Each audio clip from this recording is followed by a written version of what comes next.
Ghibtah itu artinya iri pada seseorang mukmin yang fitrahnya secara alami bisa kita bersaing dengan dia di hal positif tanpa mengharapkan nikmat itu hilang dari dia. Misal contoh, seorang mukmin saudara kita punya kelebihan ilmu. Seorang mukmin misalnya punya kelebihan ibadah, sholat malam, hafal Quran, ya, punya harta. Secara fitrah kita masih bisa bersaing. Maka kita iri, ya, karena orang ini punya kelebihan dan dia habiskan jalan Allah. Ilmunya dia pakai untuk mengajar, Al-Quran dipakai untuk baca siang dan malam, di sholat malam, mengajar, buka pesantren-pesantren Al-Quran, hartanya dihabiskan, infakkan jalan Allah gitu kan. Dia orang seperti ini kita iri pada dia, tapi tidak berharap hilang dari dia. Secara fitrah alami kita masih bisa bersaing situ. Artinya kita masih bisa mengatakan, ya Allah berikan saya seperti dia atau lebih. Itu ghibtah namanya. Itu boleh. Itu tidak masuk dalam iri yang dilarang. Makanya beliau mengatakan al-ghibtatu minal iman. Selalu merasa mau bersaing positif pada orang mukmin yang punya kelebihan yang kita tidak miliki, selama secara fitrah sekali lagi kita bisa menjangkaunya. Antum tidak masuk dalam ghibtah kalau ada orang memang diberikan kelebihan paras wajah, tampan dan cantik, antum minta supaya Allah kasih seperti dia, itu nggak mungkin, kan gitu. Itu kan nggak mungkin. Atau cemburu, iri dengan jenis kelamin, kenapa dia jadi perempuan saja dari laki-laki, bisa. Ini nggak mungkin, secara fitrah kan keluar tuh. Nah ini tidak mungkin ada ghibtah di situ. Sementara hasad, selalu iri, berharap agar nikmat orang itu hilang dari dia, itu dari sifat orang munafik. Jadi perbedaannya hanya kalau kita berharap diberikan hal yang sama, selama secara fitrah masih bisa bersaing, minta Allah berikan kita yang sama tanpa berharap hilang dari dia nikmat itu, maka namanya ghibtah. Tapi kalau kita berharap hilang dari dia nikmat itu, maka berarti itu hasad.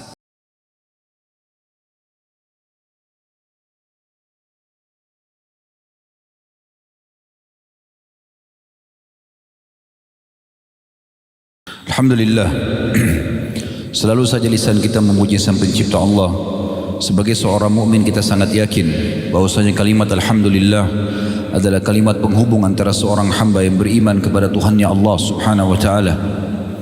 Di mana kalimat ini Allah Sang Pencipta menjadikannya sebagai kalimat syukur, berterima kasih kepadanya atas segala nikmat yang dilimpahkan, termasuk nikmat bisa diberikan kehidupan, keimanan, dan juga tentu bisanya kita beramal saleh dan patuh serta tunduk kepada Sang Pencipta Allah. Maka sangat wajar kalau seorang mukmin selalu mengucapkan kalimat ini. Selanjutnya kita panjatkan salawat dan taslim kepada utusan Allah Nabi besar Muhammad sallallahu alaihi wa ala alihi wa sahbihi wasallam, sebagaimana Allah telah memerintahkan kita untuk mengucapkan kepadanya, dan tentu sebagai balas jasa kepada manusia terbaik ini, dan sekaligus mengharapkan balasan, karena satu kali ucapan salawat akan dibalas dengan 10 kali rahmat Allah.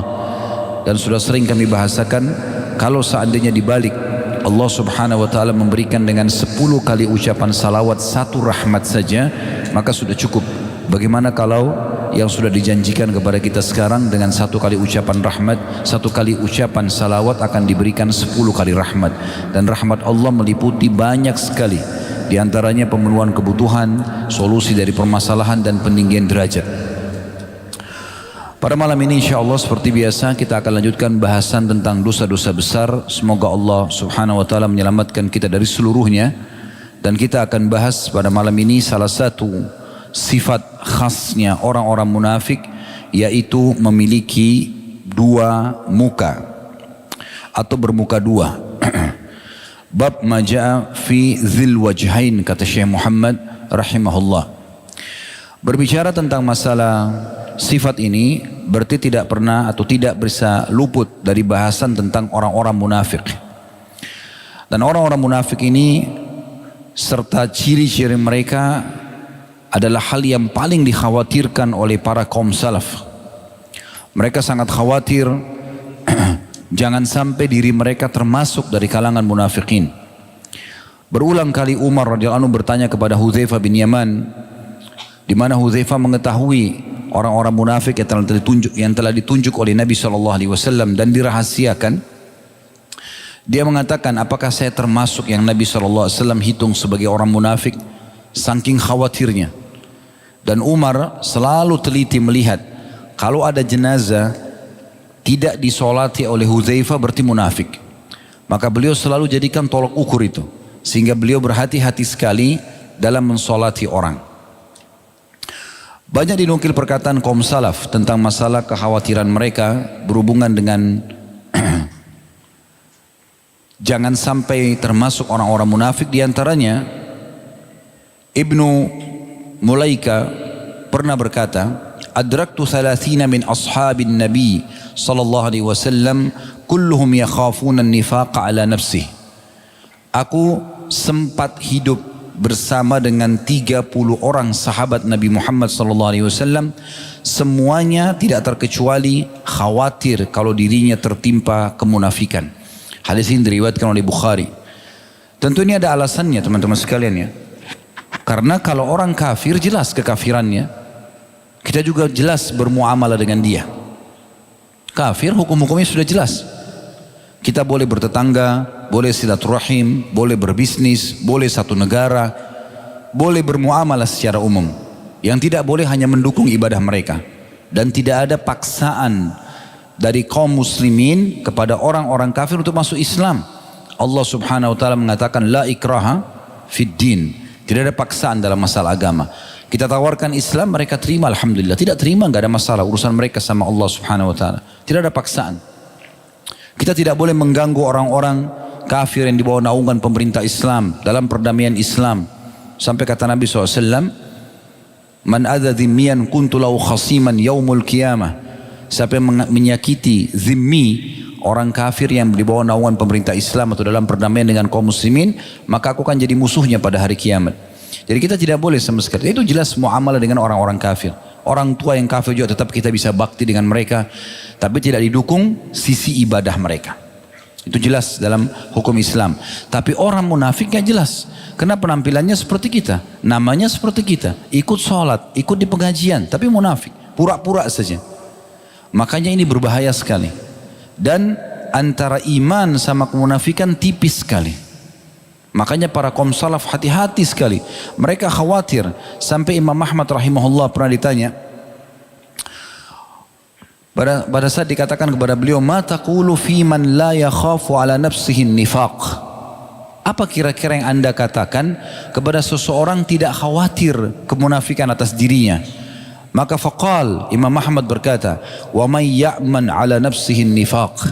Siapa yang bisa menjamin dirinya selamat dari sifat kemunafikan? Ini bukan maknanya Imam Ahmad menuduh kaum muslimin umumnya bisa terjerumus dalam kemunafikan, bukan. Tapi lebih kepada masalah keimanan. Artinya seseorang yang ada iman dalam hatinya, mereka berhati-hati sekali. Khawatir jangan imannya tercoreng dengan kemunafikan. Dan ingat firman Allah subhanahu wa ta'ala, innal munafikina fid darkil asfali minan nar. Orang-orang munafik itu di dasarnya api neraka. Masih lebih berat siksaan orang munafik daripada orang kafir di neraka itu. Karena buruknya sifat dan juga karakter-karakter mereka. Hasan Basri sampai menyebut orang-orang yang tampak padanya sifat kemunafikan pada sisi amal, bukan keyakinannya. Maka beliau mengatakan orang itu bisa masuk dalam kategori munafik. Misal ciri orang munafik yang berdusta misalnya. Jadi kalau ada orang beriman suka dengan sifat bohong ini, maka ada padanya sifat kemunafikan. Dan itu sudah cukup membuat para kaum salaf, ya diantaranya Hasan Basri mengatakan kalau begitu orang ini bisa munafik. Kalau dia rutinkan. Kalau ada orang bohong sekali dua kali kemudian dia taubat mungkin. Tapi kalau rutin sampai kita tidak bisa bedakan kapan dia jujur, kapan dia bohong, setiap hari interaksi kebohongan saja, ini sudah jelas arahnya kepada kemunafikan. Hasan Basri sampai mencap seperti itu agar jangan orang menggampang-gampangkan. Karena Nabi SAW bersabda dalam hadis yang sangat masyhur. Hadis ini diriwayatkan oleh Bukhari Muslim. Beliau mengatakan arba'un man kunna fihi kana munafiqa. Dalam riwayat lain munafikan khalisa. Ada 4 perkara kalau ada pada diri seseorang, semuanya bergabung 4-empatnya, pastikan dia munafik yang tulen. Enggak ada keraguan. Kalau 4-empatnya ada bersama-sama. Maka beliau menyebutkan wa in kana khaslatun minhunna fihi kanat fihi khaslatun minan nifaq hatta yada'aha. Dan kalau seandainya ada salah satu dari 4 ini saja pada seseorang, berarti ada ciri-ciri kemunafikan padanya sampai dia meninggalkannya. Jadi nggak boleh main-main soal ini. Maka beliau mulai sebutkan, ya. Man idza haddatsa kadzab. Siapa yang kalau berbicara dusta, artinya munafik suka bohong, orang mukmin suka jujur. Kapan di diri kita ada suka keinginan berdusta, berarti hati-hati. Sudah tersentuh di salah satu cirinya mereka. Dan ini ancamannya berat. Ya. Mereka akan berada di bagian belawanya neraka. Dan Nabi SAW mengatakan, dia ada padanya ciri kemunafikan sampai dia meninggalkan, maksudnya taubat. Jadi orang beriman tidak akan pernah berwajah dua. Salah ya saya salah, minta maaf. Benar ya benar. Suka ya suka, tidak suka ya tidak suka, selesai. Jangan berwajah dua. Jangan mengatakan oh ya saya suka padahal tidak suka, enggak. Orang beriman yang nampak di wajahnya itulah yang ada dalam hatinya. Enggak ada dua gitu. Nabi SAW itu kalau suka beliau tampakkan kegembiranya. Tidak suka, para sahabat bisa melihat dari raut wajah beliau sallallahu alaihi wasallam. Yang kedua dikatakan wa idza wa'ada akhlaf.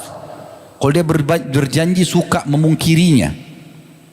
Saya akan datang tapi enggak datang. Saya akan beri tapi enggak diberi. Ya, saya pasti akan bantu tapi tidak dibantu. Berarti sudah ada ciri kemunafikan. Kemudian yang ketiga wa idza khasama fajar. Apabila dia berdebat, dia suka berpaling dari kebenaran, suka mencari jalan dan cara untuk menjatuhkan rival debatnya, ya. Mendatangkan kedustaan-kedustaan di sini. Jadi orang beriman itu tidak suka bertengkar. Kalau terjadi pembicaraan dan dialog dengan antara dia dengan seseorang, dia sudah sampaikan argumentasinya, orang itu tetap ngotot dengan kesalahannya, ditinggalkan. Itu yang Allah sebutkan tentang sifatnya ibadur rahman, hamba-hamba Allah yang hamba-hamba Allah yang maha pengasih, ya. Yaitu wa idza khatabahumul jahiluna qalu salama. Kalau orang bodoh mengajak mereka berdebat, mereka mengatakan salama. Kalau gitu terserah kamu deh. Terus sampaikan sholat ya gini, sok pintar, ya udah biarin aja, tinggalkan. Orang beriman tidak akan duduk habisin waktunya pada orang yang tidak mau dengar nasihat. Tapi yang penting sudah disampaikan. Tapi kalau orang munafik tidak, memang dia terus berdebat, dia terus menyampaikan segala macam hal, gitu kan. Bahkan seringkali terjadi mereka itu salah. Dan yang terakhir wa idza ahada ghadar. Ya. Dan yang terakhir adalah jika dia membuat perjanjian maka dia suka mengkhianatinya. Ya. Ini ciri yang disebutkan oleh Nabi SAW. Dalam hadis itu, hadis Bukhari Muslim. Dalam hadis riwayat Muslim yang lain, kata Nabi SAW, min alamatil munafiki thalath. Ciri-ciri orang munafik jelas sekali ada 3. Idza haddatsa kadzab, kalau berkata selalu berdusta. Wa idza wa'ada akhlaf, berjanji maka dia pungkiri. Wa idza tumina khan, diberikan amanah maka dia berkhianat. Kalau ada orang, dalam sebagian athar disebutkan, sedang diajak ngobrol oleh seseorang, kemudian orang yang berbicara ini mengatakan, ini saya amanahkan ya, jangan diceritakan oleh orang lain. Dan orang yang mendengar itu menoleh kiri kanan, seakan-akan kalau ada orang mungkin dia sampaikan, mungkin juga tidak, ini sudah bisa dianggap mengkhianati amanah itu. Coba bayangkan sampai seperti itu. Harus hati-hati sekali. Dan hadis yang masyhur, hadis riwayat Muslim juga yang lain, ayatul munafiki thalath, tanda-tanda orang munafik jelas sekali ada 3. Kemudian disebutkanlah 3 tersebut, tapi Nabi SAW mengatakan wa in shama wa shalla wa za'ama annahu muslim. Kalau dia berbicara dia bohong, kalau dia berjanji dia pungkiri, kalau diberikan amanah dia berkhianat. Kata Nabi SAW, walaupun dia sholat, dia puasa, dan dia menyatakan dirinya muslim. Ini memang tegas sekali berhubungan dengan masalah itu. Nah, ini ciri orang munafik yang luar biasa yang harusnya dihindari oleh setiap mukmin. Kemudian Asy-Syu'bi berkata rahimahullah, man kadzaba fahuwa munafiq. Diambil dari kitab Al-Jami' Ulum wal Hikam, di 2 halaman 493. Kalau ada orang rutinitasnya berdusta, kata Asy-Syu'bi, maka dia munafik. Kalau rutinitasnya selalu tiap hari bohong sama istri, bohong sama suami, bohong sama anak, ya. Kadang-kadang bahkan bohong ini karena menjadi rutinitas, dia tidak merasa bersalah. Dia mau anaknya tidur misalnya, atau anaknya tidak keluar rumah, jangan keluar rumah nanti ada ini misalnya, dia sebutlah apa, syaitan lah atau apalah ya, contoh, maka itu sudah berdusta ya. Saya pernah dengar begitu, ada ibu-ibu ya, anaknya misalnya tidak boleh keluar, jangan keluar nanti ada momok di sana, syaitan. Dari mana pernah dia lihat syaitan? Gak boleh. Pernah ada di zaman Nabi SAW, seseorang, waktu Nabi SAW berkunjung ke rumahnya, seorang ibu, ya suami istri lagi duduk, dia punya anak kecil. Waktu anaknya mau keluar, ibu itu genggam tangannya lalu mengatakan, nak ambil ini supaya anaknya gak keluar. Kata Nabi SAW, kalau di tanganmu tidak ada sesuatu yang betul nanti kamu akan berikan kepada anak ini, kau sudah tercatat sebagai pendusta. Gak boleh main-main. Jujur, hidupnya seorang mukmin jujur. Qulil haq walau kana mur. Ucapkan kebenaran walaupun pahit. Gak peduli. Orang kalau jujur itu kata Nabi SAW, as-sidqu tuma'nina wal kadhibu riba wal kadhibu riba. Maksudnya ya, orang kalau jujur tenang.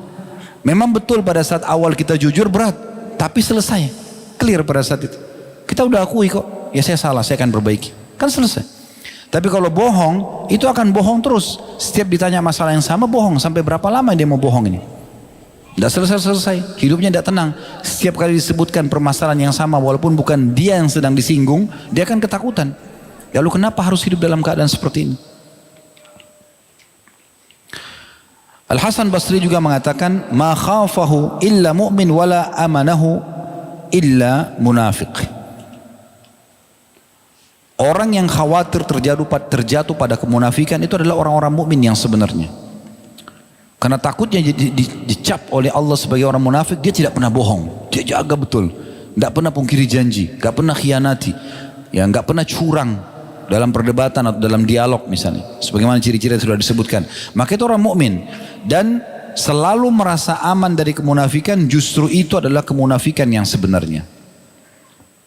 Jadi kita sedang bicara tentang ciri ini, ciri orang munafik ya, dimana memang ciri mereka sangat luar biasa gitu. Hudzaifah bin Yaman radhiyallahu anhu pernah ditanya tentang munafik itu seperti apa. Hudzaifah bin Yaman terkenal orang yang memang banyak mengetahui informasi dari Nabi SAW tentang siapa orang munafik. Beliau tahu satu persatu namanya. Beliau mengatakan, minal munafiqi qala alladhi yasiful islam wa la ya'malu bihi. Beliau tambahkan selain tadi ciri-ciri orang munafik itu berkata dusta, berjanji dia pungkiri, diberikan amanah dia berkhianat, dia kalau berdialog dia curang misalnya, perjanjian dia selalu pungkiri. Maka beliau mengatakan ya, orang yang mengaku Islam termasuk munafik namun tidak mengamalkan ajaran Islam. Diambil dari kitab Hilyatul Aulia jilid 1 halaman 282. Jadi dari perkataan Hudzaifah ini, orang-orang yang banyak mengatasnamakan saja Islam tapi tidak mempraktikkan Islam, tidak mau belajar, beliau mengatakan orang ini kalau terus dalam keadaannya bisa dicap sebagai orang munafik. Untuk apa dia hidup sebagai seorang muslim? Bertahun-tahun tidak pelajari sholat, tidak pelajari puasa, tidak pelajari perintah-perintah agama yang akan dia diminta pertanggungjawabannya hari kiamat. Tidak pernah mau belajar kenapa ini haram dan itu haram sehingga dia tinggalkan. Terus dalam kebodohannya, maka orang seperti ini berbahaya sekali. Ini perkataan Hudzaifah radhiyallahu anhu. Beliau juga mengatakan, al-munafiquna al-yawma syarrun minhum ala ahdi Rasulillah sallallahu alaihi wasallam. Kanu yawma idzin yaktumunahu wa hum al-yawm yudhhiruna. Beliau mengatakan orang-orang munafik di masa ini, tahu Hudzaifah bin Yaman bicara kapan ini? Di masa tabi'in. Sahabat Nabi SAW sudah meninggal, masih sahabat hidup sebagian, tapi di masa tabi'in. Beliau bilang di masa itu ya, orang-orang munafik di masa ya ini, maksudnya di masa beliau waktu hidup, itu lebih buruk daripada munafik di masa Nabi. Karena di masa Rasulullah SAW orang munafik masih rahasiakan, sekarang orang munafik terang-terangan. Ini Allahu alam kalau Hudzaifah hidup di masa kita apa yang beliau katakan? Tampil dengan nyata kedustaannya di depan publik, nggak apa-apa. Pungkiri janji sana sini, menipu sana sini, masuk keluar penjara nggak apa-apa. Selalu berdialog walaupun salah, cirinya banyak sekali. Diberikan amanah, semuanya orang diekspos. Cerita tentang temannya, dia yang expose, dia yang sebarin sana sini. Padahal temannya sudah mengatakan ini amanah ya, gak boleh disampaikan. Titipkan amanah uang, harta, habis, dipakai. Alasannya kena keperluan. Banyak cirinya. Ya. Bagaimana kalau boleh hidup di masa kita? Itu luar biasa. Gitu. Dan pernah ditanya kepada Samit bin Ajlan, rahimahullah, ini juga diambil dari kitab Hilyatul Awliya, jilid 3, halaman 129. Apakah orang-orang munafik itu bisa menangis? Maka beliau mengatakan, waktu ditanya, hal yabki al-munafiq? Qala yabki min ra'sihi fa amma qalbu fala. Ya, orang munafik bisa menangis, tapi menangisnya rekayasa dari wajahnya, tapi bukan dari hatinya. Jadi memang sensitif sekali masalah kedudukan orang-orang munafik ini. Tipis sekali perbedaan dengan orang beriman. Orang beriman juga menangis, tapi bagaimana bedain antara orang yang dari hatinya dengan bukan dari hatinya? Umumnya kata sebagian ulama adalah nampak dari dia pamer atau tidak. Kalau ada orang menangis justru di saat dia sendiri, ya, ataupun di keramaian dia menangis tapi dia coba sembunyikan, maka itu ciri orang beriman. Tapi kapan orang sendirian gak pernah nangis, malah tertawa kebahak-bahak, tapi di depan umum dia menangis, maka ini berarti ciri munafik. Dia memang hanya untuk dipuji, ya, sebagaimana ciri khasnya orang-orang munafik juga. Imam Al-Auza'i rahimahullah mengatakan, innal mu'mina yaqulu qalila wa ya'malu katsira. Orang mukmin itu ngomongnya sedikit tapi amalnya banyak. Wa innal munafiq yaqulu katsiran wa ya'malu qalila. Tapi orang munafik sebaliknya. Mereka banyak omong tapi amalnya sedikit. Ya. Kalau masih ingat pernah kami sampaikan kisah pada saat Nabi SAW mengajak muslimin di Madinah untuk ikut jihad di Tabuk dengan 2 pengorbanan, harta dan jiwa. Waktu itu wajib. Yang punya kemampuan harta wajib menyumbang, yang punya kemampuan fisik wajib ikut. Masih ingat kisah Ka'ab dan teman-temannya ya? Sampai diboikot oleh Nabi SAW 50 hari lebih. Karena mereka tidak ikut berjihad waktu itu. Karena wajibnya. Ya. Intinya waktu itu Nabi SAW kumpulkan. Beliau selalu kalau mau jihad kumpulin harta dulu. Setelah terkumpul baru beliau bentuk pasukan. Harta ini tujuannya untuk membantu pasukan muslimin yang belum punya kuda, yang belum punya pedang, perisai, perlengkapan perang intinya. Maka Nabi SAW mengatakan, ayo menyumbanglah muslimin. Ada di antara muslimin, sahabat Nabi yang datang, saking banyaknya dia nyumbang, sampai dia bawa emas dan peraknya itu di kain dan dia angkat jatuh karena beratnya. Bawa ke hadapan Nabi SAW, ya Rasulullah ini. Ada orang-orang munafik yang hadir di majelis Nabi bilang apa? Riya. Mereka enggak nyumbang, tapi mereka nilai sumbangannya orang. Coba. Dari mana dia tahu orang ini riya? Hah? Di masa kita sekarang ini banyak sekali orang begitu lisannya, gampang. Begitu ada lihat orang tampil di media, riya. Dari mana kamu tahu riya? Pernah lihat isi hatinya? Gitu kan? Tidak bisa kita vonis orang. Tidak boleh sama sekali. Nanti insya Allah di hari Sabtu kita akan ada tablik akbar tentang Abu Musa al-Asy'ari, kembali menghidupkan serial tablik akbar sahabat. Insya Allah ada bahasan tentang masalah itu.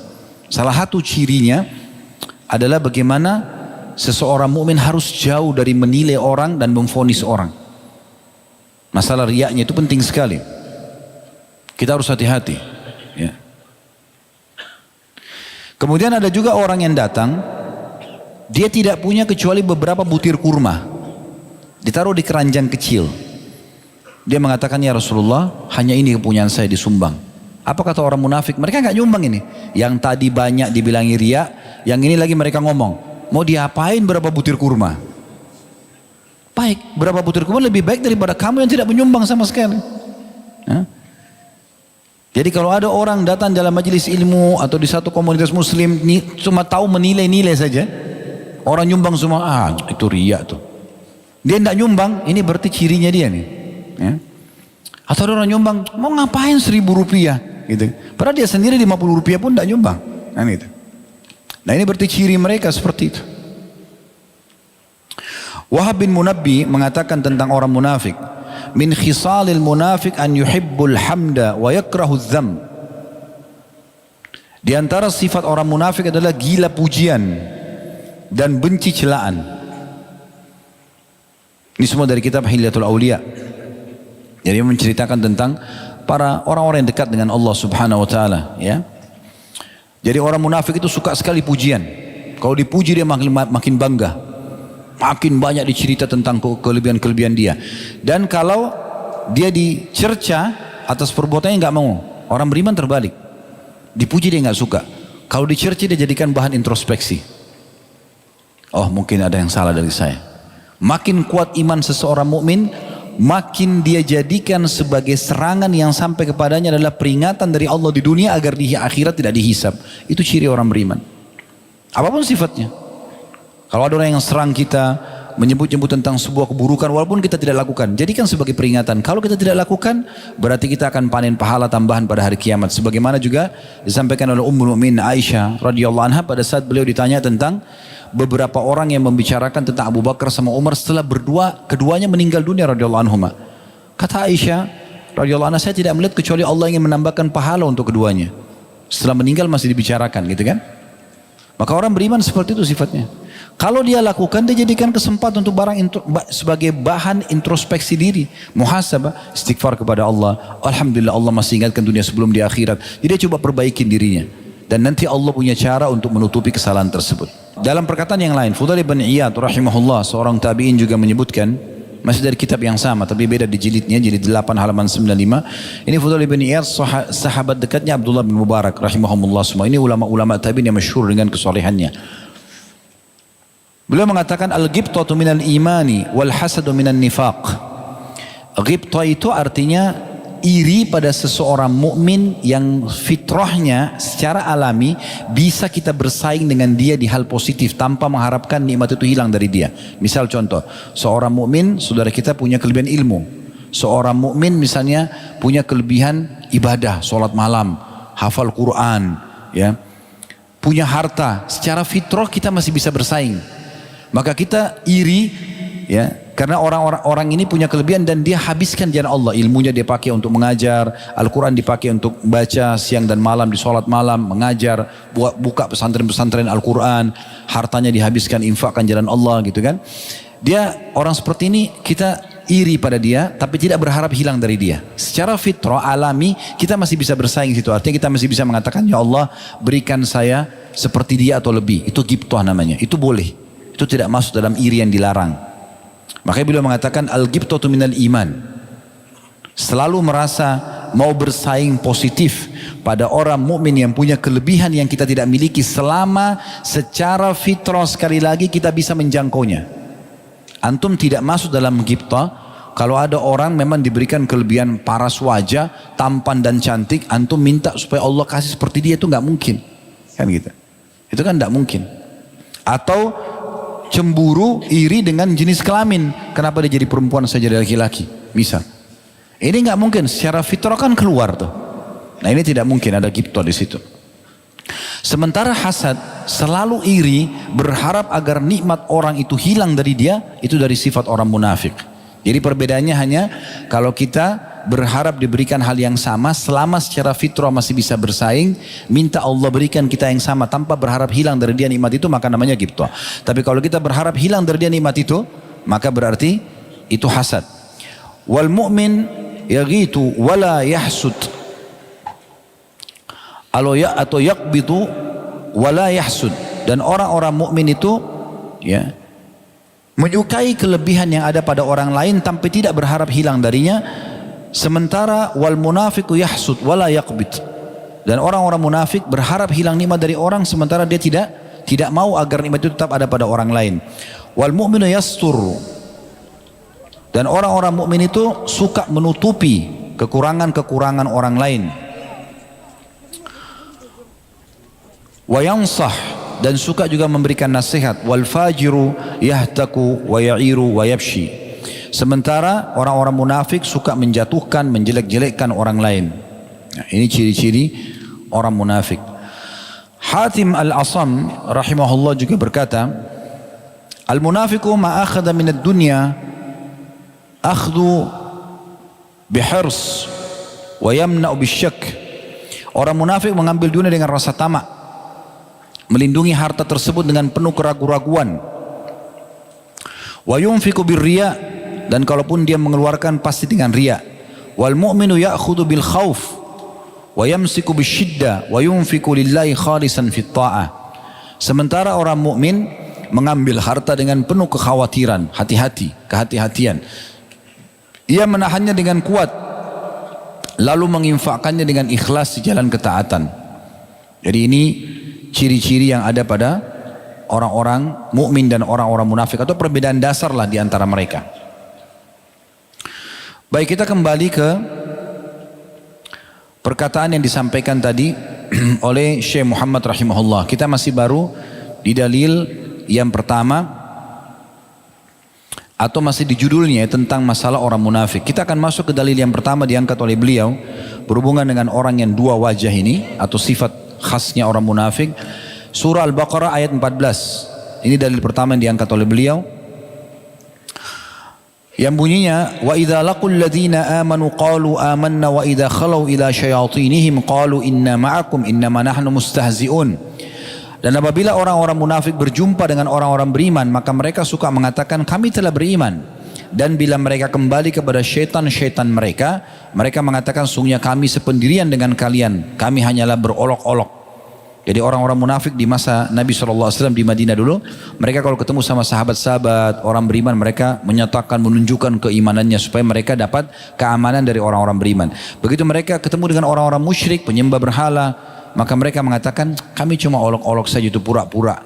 Itu disebutkan ciri mereka. Berarti mereka ini dua wajah di sini ya. Dan ini namanya sifat nifaq yang i'tikadi, diikuti dengan keyakinan, etikatnya. Ini yang paling besar ya, sifat kemunafikan yang paling besar. Kemudian surah An-Nisa ayat 143 juga dari selanjutnya, mudzabzabina baina dzalika la ilaha ulai wa la ilaha ula. An-Nisa 143. Ciri orang munafik juga adalah mereka dalam keadaan ragu-ragu antara yang demikian, masuk iman dan kekafiran, tidak termasuk golongan orang-orang beriman, tidak pula termasuk golongan orang-orang kafir. Imam Bukhari Muslim mengangkat dalil hadis Abu Hurairah radhiyallahu anhu secara marfu. Tajidu syarran nasi yaumal qiyamati dzal wajhaini alladhi ya'ti haula'i biwajhin wa ya'ti haula'i biwajh. Kata Nabi SAW, kalian akan dapati orang yang paling jelek pada hari kiamat, orang yang paling buruk ya kedudukannya di sisi Allah, tentu paling berat juga siksaannya, adalah orang-orang yang suka bermuka dua, yang mendatangi mereka ini dengan sebuah muka dan mendatangi mereka dengan muka yang lain lagi, atau mendatangi mereka dengan sebuah muka yang lainnya. Hadis ini riwayat Bukhari Muslim. Ya, dari hadis ini keluar hukum tentang masalah berwajah dua ini adalah dosa besar. Karena sudah kita jelaskan dari awal belajar dosa besar, ikhwas sekalian, bahwasanya cirinya adalah kapan ada ancaman berarti dia dosa besar. Dan Anas radhiyallahu anhu juga mengatakan, dalil selanjutnya diangkat oleh Syekh Muhammad rahimahullah, hadits riwayat Tabarani dalam Mu'jam Al-Awsat, dan Al-Haythami juga menyebutkan dalam Kitab Al-Majma' secara marfu', man kana dza lisanaini ja'alallahu lahu yaumal qiyamah lisanaini min nar. Barang siapa yang mempunyai dua lisan, dua omongan yang berbeda, maka Allah akan menjadikan baginya pada hari kiamat dua lisan dari neraka. Dua lisan dari neraka. Dalam riwayat yang lain disebutkan, man kana lahu wajhani fid dunya kana lahu yaumal qiyamati lisanani minan nar. Barang siapa yang mempunyai dua wajah di dunia, jadi di sini senyum, di belakang dia memburuk-burukan orang misalnya, maka dia pada hari kiamat akan memiliki dua lisan dari neraka. Dua lisan dari neraka. Jadi ini beberapa dalil yang diangkat oleh Syekh Muhammad rahimahullah. Kita coba lihat penjelasan ulama berhubungan dengan masalah makna daripada hadis-hadis ini. Di antara hadis tadi yang Nabi SAW mengatakan, inna syarran nasi dzul wajhaini, sesungguhnya manusia yang paling buruk adalah orang yang memiliki dua muka, alladzi ya'ti haula biwajhin wa haula biwajh, yang datang kepada sekelompok dengan wajah dan datang kepada kelompok lain dengan wajah yang lainnya. Juga sabda Nabi SAW, man kana lahu wajhani fid dunya kana lahu yaumal qiyamati lisanani minan nar, atau min nar. Siapa yang memiliki dua wajah di dunia, maka ia akan memiliki dua lidah dari api di hari kiamat nanti di akhirat. Kemudian juga ada perkataan yang lain dari Nabi SAW, la yambagi lizil wajhaini an yakuna amina Orang yang memiliki dua wajah sebaiknya tidak dipercaya. Hadis riwayat Bukhari. Kapan kita sudah temukan seseorang memiliki dua perkataan begini suka berubah-berubah, tidak jelas, maka tidak layak untuk dipercaya. Seorang tabi'in bernama Sa'ad, Bilal bin Sa'ad rahimahullah, beliau menjelaskan tentang makna dzul wajhaini, dua wajah dalam hadis atau beberapa riwayat yang itu sudah disebutkan. Beliau mengatakan la takun za wajhaini wa za lisanaini tudhiru linnasi liyahmaduka wa qalbuka fajir. Beliau mengatakan yang dimaksud dengan orang yang paling buruk hari kiamat memiliki dua wajah adalah seakan-akan Nabi mengatakan janganlah engkau menjadi orang yang memiliki dua wajah dan dua lisan. Kenapa disebutkan dua wajah dan dua lisan? Ada orang yang mimik wajahnya beda, senyum dengan seseorang tapi dia murkah misalnya, ya. Atau ada orang yang berkata suka tapi sebenarnya dia tidak suka, maka dua lisan. Engkau menampakkan hal-hal yang terpuji di depan orang-orang padahal hatimu penuh dengan kemaksiatan dan kemungkaran. Nah ini dijelaskan, ya. Orang-orang munafik punya namanya nifaq i'tiqad, ya. Keyakinan. Seperti dia menampakkan sebagai orang mukmin tapi dia orang munafik. Ini yang paling besar tadi saya katakan. Ada juga orang nifaq amali, secara amal saja, ya. Dia nampakkan diri sebagai orang soleh tapi hatinya menyembunyikan keburukan, atau dia hanya sekedar mengerjakan ketaatan agar dipuji oleh manusia, tidak ada hubungannya sama Allah SWT sama sekali. Maka ini juga termasuk dalam masalah penjelasan wajhain. Juga masuk dalam penjelasan wajhain ini, dan ini juga ciri orang munafik, suka mengadu domba, ya. Suka mengadu domba. Dan itu disebutkan dalam hadis riwayat Imam Ahmad. Kata Nabi SAW, tajidu min syirarin nasi yawmal qiyamah, kalian akan temukan orang yang paling buruk nanti pada hari kiamat, alladhi ya'ti haulai bihadithi haulai wa haulai bihadithi haula, adalah orang yang suka datang membawa pembicaraan satu kelompok ke kelompok yang lain supaya ini emosi, lalu membawa pembicaraan kelompok ini ke kelompok yang ini supaya ini emosi, dan akhirnya bertengkarlah mereka. Sementara ciri orang beriman justru terbalik. Mereka selalu islah dzatu bayyin, memperbaiki hubungan antara dua orang yang rusak. Kalau orang munafik malah sengaja membuat kacau, ya. Ibnu Hajar rahimahullah mengatakan dalam Fathul Bari jilid 10 halaman 475, wa huwa min jumlati suratin nimam. Maksudnya ini adalah cirinya, gambaran daripada adu domba. Wa inna ma kana dzul wajhaini asyarrun nasi, tapi orang yang dua wajah ini malah lebih buruk daripada adu domba itu. Lianna haluhu halal munafiq, karena keadaannya sama dengan keadaan orang munafik. Idh huwa mutamalliku bil batil wa bil kadhib, karena dia menyelipkan kebatilan dan kedustaan, ya. Lil fasadi bainan nas, untuk menyebarkan kerusakan di tengah-tengah orang. Jadi tidak boleh sama sekali orang memiliki dua wajah, ya. Tapi ada hal-hal keadaan yang tidak masuk dalam masalah ini. Contoh misalnya, ada orang, dia pada saat berhadapan dengan tokoh masyarakat atau atasannya, dia menjaga wibawahnya. Tapi pada saat sama teman-temannya dia bersenda gurau. Ini enggak munafik, ini bukan orang dua wajah namanya. Karena dia meletakkan muamalahnya pada tempatnya. Itu boleh saja. Atau seorang suami, dia di depan teman-temannya berwibawa, tapi sama istrinya sama anaknya dia suka bersenda gurau. Ini bukan dua wajah namanya. Bukan itu yang dimaksud, ya. Begitu juga orang, misalnya kita lihat ada seorang pemimpin, dia mungkin selalu menjaga wibawahnya, tutur katanya di depan orang. Tapi ada saatnya dia mungkin kumpul sama teman-teman yang seangkatan dengan dia, pernah satu sekolah, satu alma mater, lalu dia bercanda. Jangan kita bilang, loh orang ini kok dia tertawa di situ sama teman-temannya, tapi biasanya kita lihat orangnya serius, ya. Itu bukan orang dua wajah, karena dia justru menempatkan semua pada tempatnya. Dan itu boleh, dalam Islam itu dibolehkan. Tapi yang dimaksud tadi dua wajah ini betul-betul memang dia, kalau bukan dia secara i'tikad, secara keyakinan, dia pura-pura muslim tapi ternyata bukan muslim, dan dia pakai nama Islam segala macam, Dan ini cirinya sederhana sekali. Kalau mau segera mengetahui mereka, pasti mereka selalu lawan Islam itu. Walaupun namanya Abdullah, namanya Muhammad, tapi dia melawan Islam. Islam mengatakan tidak boleh, enggak apa-apa, boleh kok. Dia sengaja bentrok. Hukum Allah yang sudah 1400 tahun mau diubah sekarang. Ya, dengan otaknya sendiri, gitu kan. Al-Quran harus direvisi. Ya, mesti direvisi otaknya dia nih. Ya. Ya.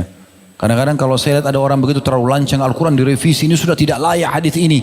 Lalu yang layak mana? Hah? Otak kamu itu yang layak. Mana isinya apa? Gitu. Ya. Dia pun masih bingung mengatur rumah tangganya, dia masih bingung mengatur pekerjaannya, kalau sakit masih konsul sama dokter, terus mau revisi Al-Quran dan hadis. Tapi ada orang seperti itu.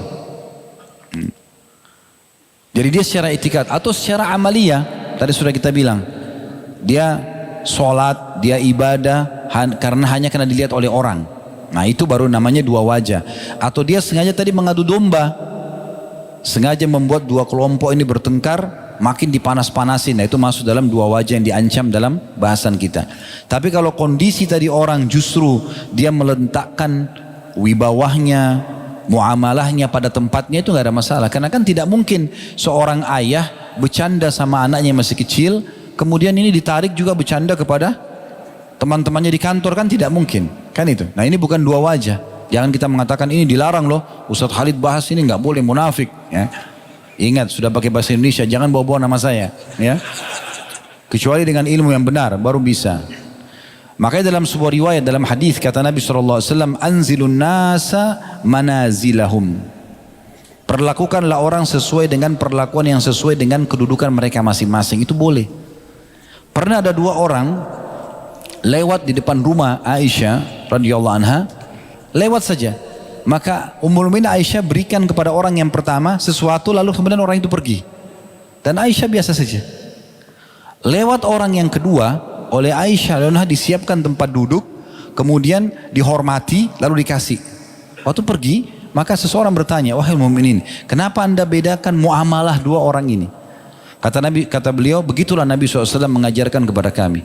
Orang yang pertama tadi, dia orangnya susah keadaannya, biasa saja gitu.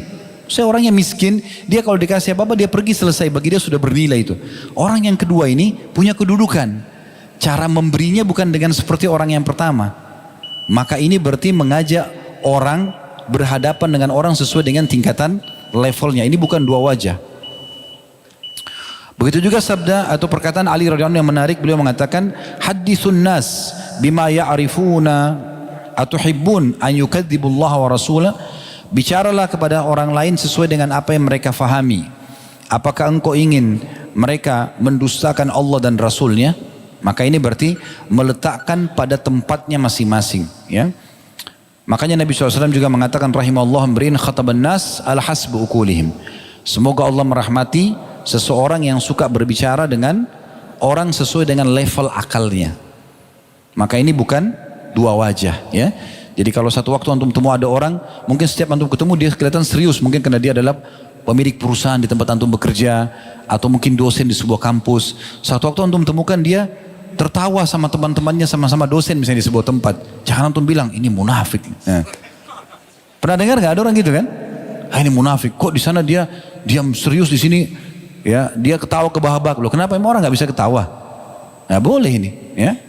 Atau mungkin dia berbuat satu perbuatan yang mungkin selalu terjaga, tapi satu waktu mungkin dia lupa. Ya. Pernah di majelis, saya tidak bilang ini dilakukan di majelis ya, tapi pernah di majelis Nabi SAW ada orang tidak sengaja ketelepasan keluar angin. Sebagian sahabat ada yang tertawakan. Kata Nabi SAW, kenapa kalian tertawakan dengan sesuatu seperti ini? Orang bukan sengaja, kecuali orang sengaja. Orang tidak sengaja. Jangan malah dipermalukan, gitu kan? Jadi bukan berarti orang itu jaga wibawa di satu tempat, di tempat yang lain tidak, berarti orang munafik, bukan itu. Tapi benar-benar dia masuk ke masalah i'tikad, keyakinan tadi, pura-pura mukmin tapi sebenarnya dia kafir, atau dia memang secara amalia dia hanya berbuat karena ingin dipuji, atau memang dia ingin mengadu domba, suka berdua wajah di sana dan di sini untuk mendapatkan keuntungan dua-dua pihak. Maka ini termasuk bahasan kita. Semoga Allah SWT jaga insyaAllah. Subhanakallahumma bihamdika asyhadu an la ilaha illa anta astaghfiruka wa atubu ilaik. Wassalamualaikum warahmatullahi wabarakatuh.